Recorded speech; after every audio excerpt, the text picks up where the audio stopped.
Bismillahirrahmanirrahim. Bagaimana hukum ketika sahur tiba-tiba azan? Apakah makanannya harus dimuntahkan? Itulah gunanya imsak. Imsak. Pas sedang makan,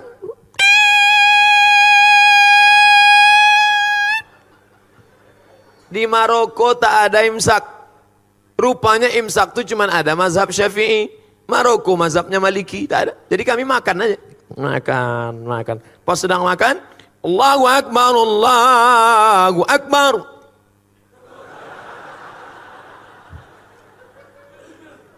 Tanya sama kawan, "Gimana bro?" Kata dia, "Tenang, masjid satu lagi belum."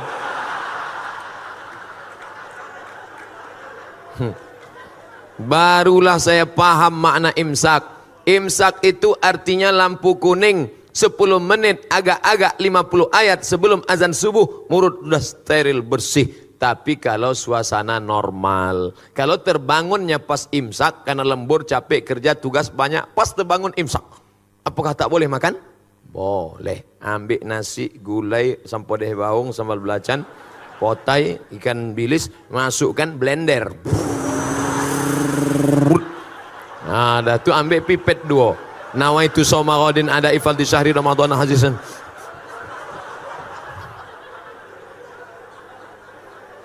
Tapi kalau sudah azan berkumandang, ada makanan dimuntahkan. Karena kalau sampai dia telan waktu azan, karena azan sudah masuk waktu terlarang. Kulu, makanlah, washrabu, minumlah, hatta yatabayyana lakumul khaytul abyadu minal khaytil aswadi minal fajar, sampai terbit fajar. Terbit fajar azan subuh. Kalau sudah azan subuh, tekunyah muntahkan. Jangan mentang-mentang ketua masjid ditelepon muazin. Jangan kau azan dulu ya.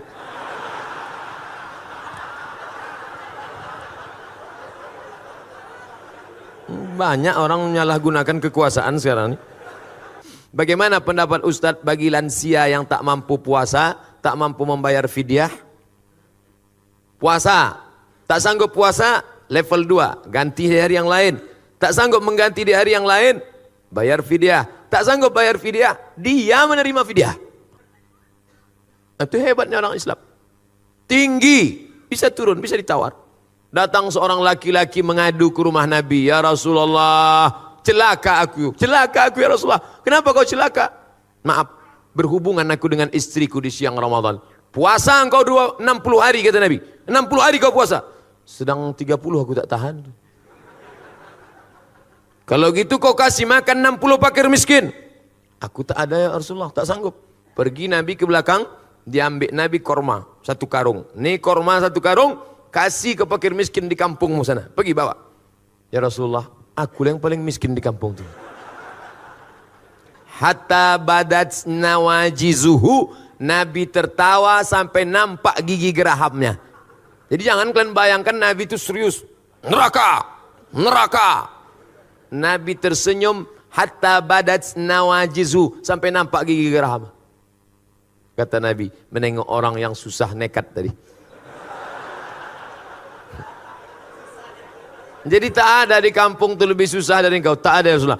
Ambillah kurma ini, bawa kasih anak bini di rumah. Gitu. Itu. Jadi bagi yang tak sanggup, dia menerima sedekah kita. Bagaimana cara untuk mengganti puasa tahun lalu, sementara jumlah puasa diganti tak ingat? Umur berapa sekarang? Umur 30 Pak Ustadz. Akil balik umur berapa? 10 Pak Ustadz. Berarti 20 tahun yang error nih. Iya. Dulu puasa berapa hari dalam sebulan? Biasanya saya ambil pangkal tengah ujung Pak Ustadz. Nah hitunglah.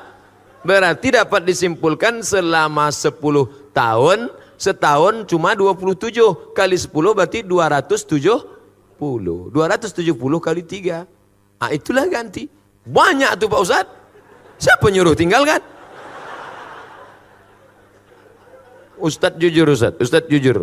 Ustadz Samad nih dulu lahir langsung jadi Ustadz? Tidak. Pernah juga tinggal puasa? Pernah. Saya mulai puasa penuh itu kelas 2 SMP. Kelas 2 SMP tahun 92 saya berangkat haji bulan Mei. Balik dari haji, kau sudah haji, tak boleh tinggal sembahyang, tak boleh tinggal puasa, tak boleh pacaran. Maka saya tak punya pacar. Banyak menyesal sekarang. Itu pula manfaatnya kita haji muda itu menjaga diri kita. Jadi sebelum itu ada juga tinggal berapa hari. Saya sedang puasa, datang kawan bawa soto Medan. Mat, ayo makan, puasa aku bilang. Ini ha kita. Ha kata dia. Wah nengok soto Medan. Tapi dah saya ganti dah.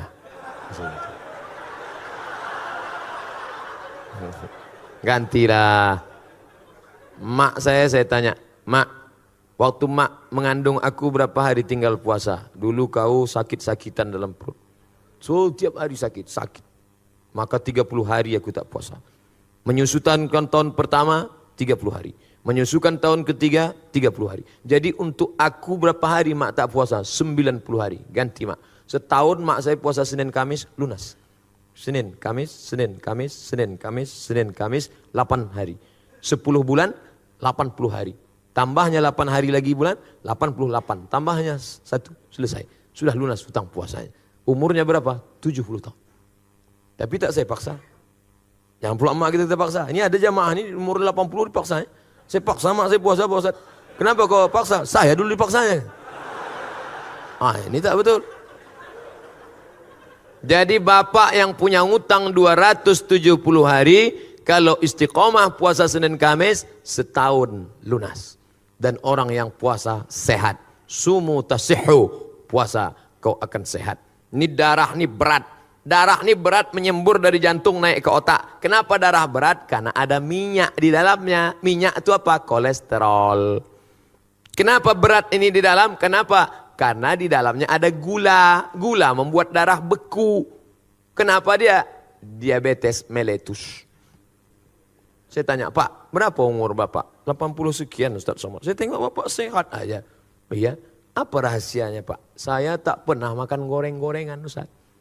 Kami sayur tak pakai santan, tak ada kolesterol. Sayur bening, tak pakai minyak. Bayam ini bening. Kemudian ikan itu dipanggang, tidak pakai minyak. Minyak bekas dipakai 2 kali, 3 kali. Itulah penyakit. Rupanya itu rahasianya. Sayurnya bening, minyak ikannya dibakar. Nah, itu dialog kami waktu di Tembilahan dengan Pak Ripai Rahman. Udah saya ambil tuh, maka saya sehat sekarang. Tolong berikan tips agar Ramadan tahun depan saya tak sendiri lagi.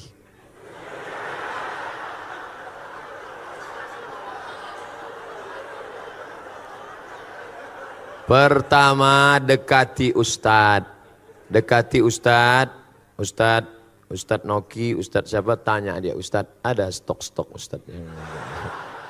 Tolong dulu Ustadz. Aku cukuplah tahun ini bangun pakai jam weker nih. Aku takut tahun muka pakai mercun lagi nampak. Kalau bisa ada yang membangunkan Pak Ustadz. Ustadz ini banyak stoknya. Ustadz banyak. Khawatir kita kalau tak kita ambil, dia ambilnya sendiri. Minta sama dia. Tapi jangan lupa doa. Skenario ilahi begitu indah. Kalau tak percaya tanya sama orang-orang tua kita. Coba datangi Pak Ripai Rahman, tanya beliau, Pak, gimana Bapak jumpa ibu dulu? Ceritanya pasti indah. Beda sama orang sekarang. Orang sekarang tanya, Bang, iya, gimana Bang jumpa kakak dulu? Salah sambung.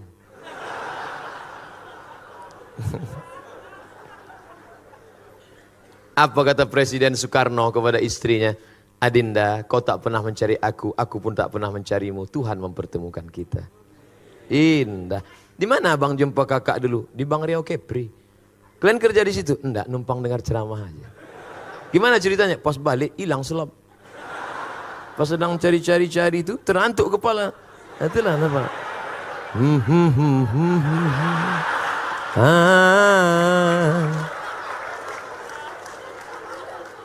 Indah. Apakah sholat taubat boleh dilaksanakan setiap malam sebelum tahajud? Mantap. Nanti malam begitu bangun mandi. Bagus mandi malam itu.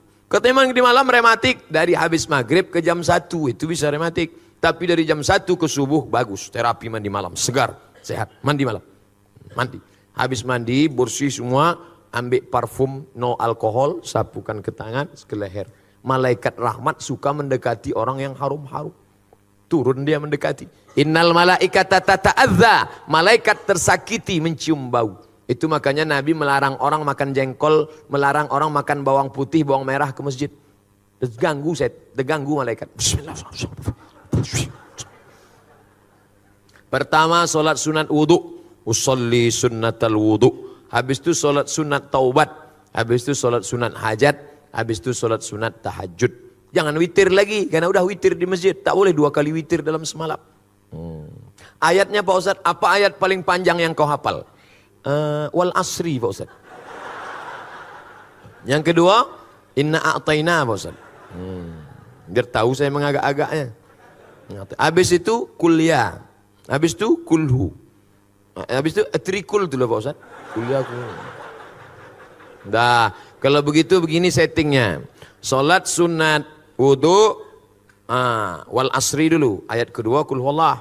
Salat sunat hajatnya nanti inna a'tayna. Habis itu kul huwallah rakaat kedua. Salat sunat taubatnya rakaat pertama kuliah, rakaat kedua kulhu. Tahajudnya nanti Pak Ustadz ulang balik macam itu. Jadi nanti catatan malaikat itu agak bervariasi sedikit. Ada juga model orang ini sembahyang 12 rakaat. Ayat kulhu. Bawah sama dengan atas, sama dengan atas, sama dengan atas. Bagus, tiap-tiap malam buat. Bangun, mandi, pakai parfum no alkohol, habis itu sholat, sunat wudu, sholat sunat taubat, sholat sunat hajat, sholat sunat tahajud 8 rakaat. Kalau mau tambah baik 2 rakaat 1 salam. Habis itu baca Quran. Habis baca Quran baru makan sahur. Saya Pak Ustadz kalau tak makan dulu sakit perut saya. Makan dulu boleh. Tapi udah habis makan nih mau duduk pula Pak Ustadz. Ini enggak bertanya apa menawar.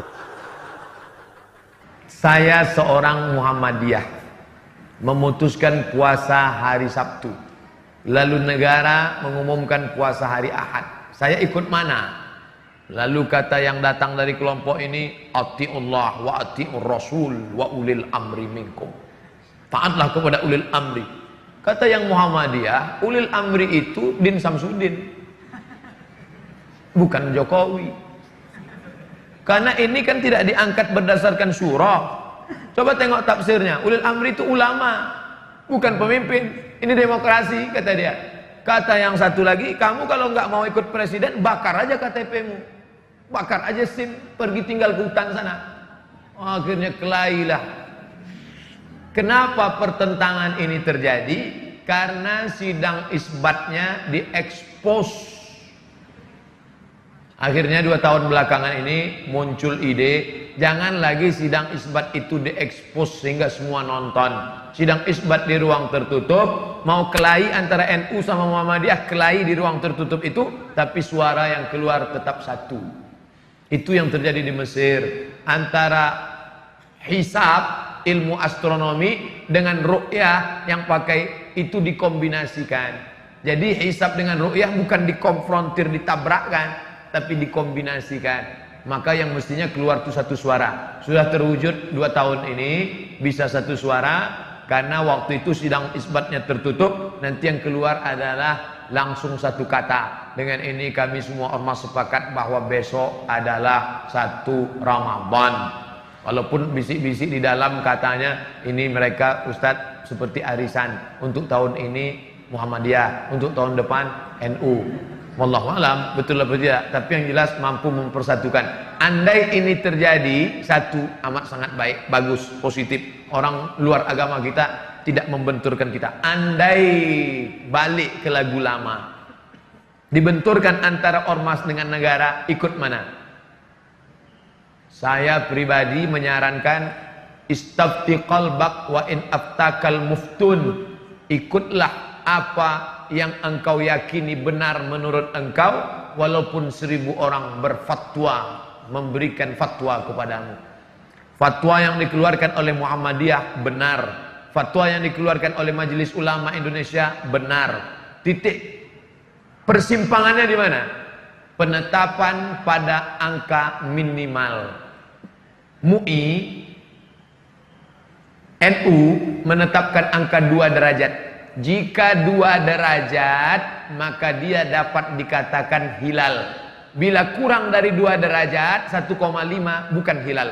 Sedangkan Muhammadiyah angkanya rendah, 0,5 pun sudah dianggap sebagai hilal. Turki lebih tinggi.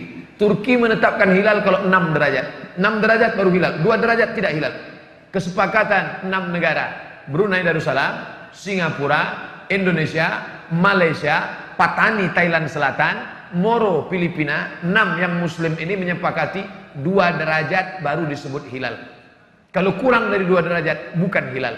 Tapi Muhammadiyah dia katakan 0,5 pun kalau sudah itu hilal maka dia adalah hilal, maka boleh. Di situ letak persimpangannya. Maka bagi adik-adik yang bapak-bapak yang ikut Muhammadiyah itu ijtihad, maka dia ikut itu tidak. Ustadz sendiri ikut mana? Saya Komisi Fatwa Majelis Ulama Indonesia Provinsi Riau, maka saya ikut hasil sidang Komisi Fatwa. Kalau Komisi Fatwa mengatakan berdasarkan penampakan 2 derajat besok puasa, maka saya ikut itu. Tapi kalau Muhammadiyah ngundang saya khutbah, saya nggak mau ikut. Karena kalau saya ikut undangan Muhammadiyah, ikut nanti saya bisa khutbah 2 kali. Hari ini saya khutbah di Muhammadiyah, besok saya khutbah sebagai Komisi Fatwa MUI. Nah, itu perlu juga disampaikan bagi jamaah yang menyampaikan khutbah. Ikuti salah satu, jangan ikut dua-duanya. Sampai kapan batas boleh mengqadha saum? Ini puasa Ramadan tahun lalu. Ini 29 hari lagi puasa. Maka puasa yang ini diqadhanya kapan? Nih, qadha artinya ganti. Ini kesempatan emas nih. Puasa, ganti puasa sekarang. Siapa yang mengganti puasa di bulan Sya'ban, hari Senin automatically dapat 3. Puasa qadha lunas 1 hari, puasa raj sunat Sya'ban dapat, puasa hari Senin dapat. Niatnya 1 aja. Saya niat puasa qadha, otomatis dapat 3. Jadi nggak perlu niatnya 3. Saya niat puasa qadha sekaligus puasa sunat Sya'ban sekaligus puasa Kamis. Batasnya kapan? Sampai Ramadan ini. Kalau ntar sampai Ramadan dia belum mengqadha juga, apakah gimana? Maka dia tetap qadha selesai Ramadan, hanya saja kena denda plus. Kalau di sini dia cuma qadha. Tapi kalau sudah lewat Ramadan ini, maka dia kena 2. Qadha plus fidyah. Fidyah itu apa? Memberi makan fakir miskin 1 hari. Bukan 1 kali makan. Banyak orang berpahaman keliru, 1 kali makan. 1 hari makan. Ustaz, 1 kali apa 1 hari? 1 hari. 1 hari berapa kali makan Ustaz? Kamu makan berapa kali? Kalau kamu makan sehari, kasih sehari. Kalau makan sekali, kasih sekali. Makan berapa kali? Saya makannya Ustaz, nggak pernah saya hitung. Dikit-dikit makan, dikit-dikit makan. Paling tidak 3 kali. Makan pagi, makan siang, makan malam. Tentang mandi besar bulan Ramadan, kadang mandinya kesiangan. Orang yang waktu azan subuh dalam keadaan junub, ada disebut dalam Sahih Bukhari, 1 hadis, 1 bab tentang orang yang masuk azan subuh dalam keadaan junub. Maaf ibu-ibu, maaf. Ada orang tua mungkin tak sopan. Kau masalah fikih yang bolehkan. Malam tu nya junub. Lalu kemudian pas azan subuh tu nya junub. Inya berniat, nawaitu shauma ghadin an ada'i fardhi syahri Ramadan hadis sanatillahi ta'ala. Puasanya sah. Hadisnya sahih tentang orang junub masuk azan subuh dalam keadaan junub. Puasanya sah. Nanda boleh itu sesudah azan subuhnya junub.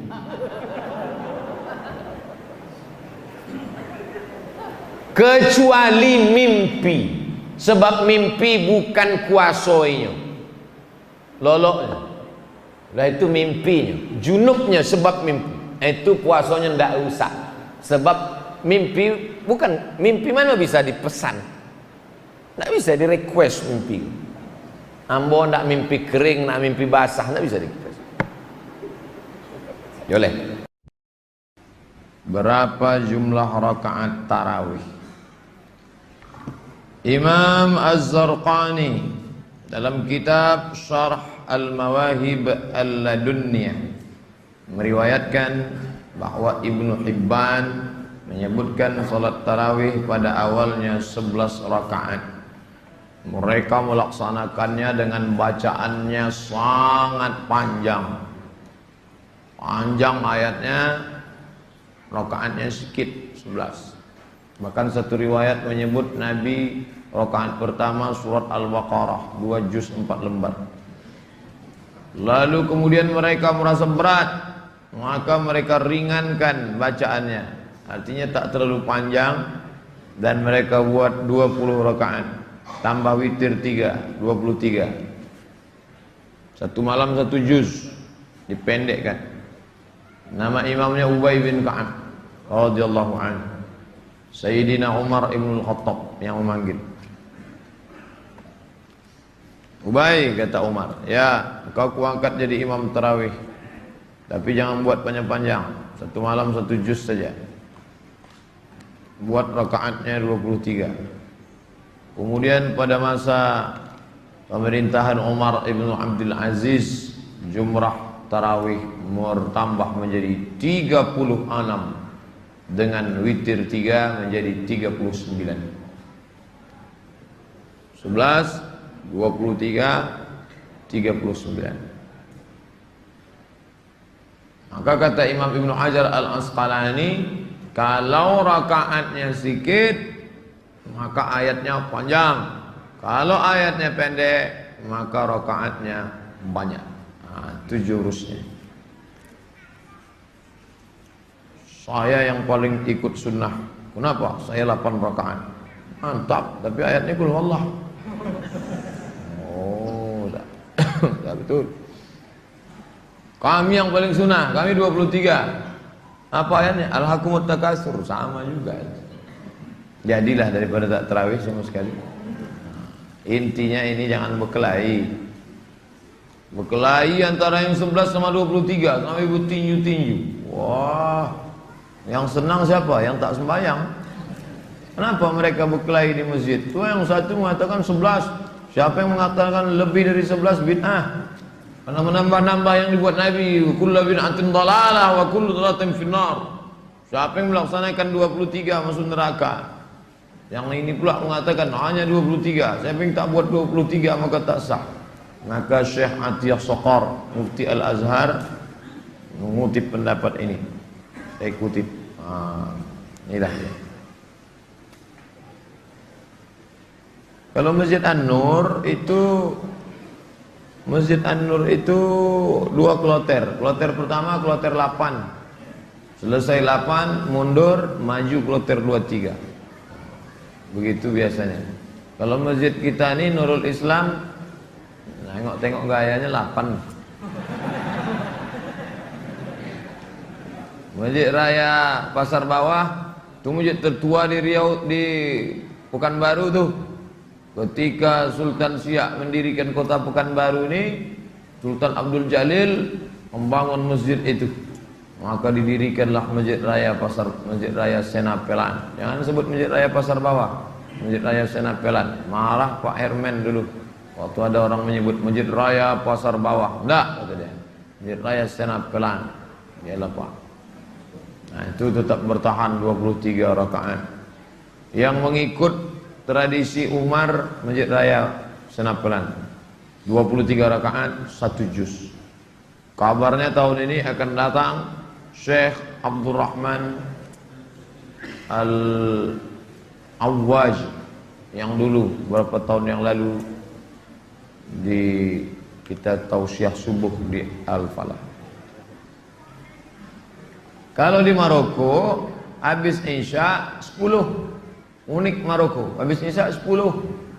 Nanti habis sahur tambah 13, 23 juga. Saya perhatikan lain tempat lain. Kalau di Madinah, maka langsung habis Isya 23. Kalau di Maroko dia kredit. Habis Isya 10, nanti habis sahur 23. Kalau di Pekanbaru pilih mana, terserah. Saya malam ini 8 aja lah Pak Ustadz, capek betul. Oke, besok malam 2-3 lah, terserah. Nah, baik. Yang penting sholat tarawih.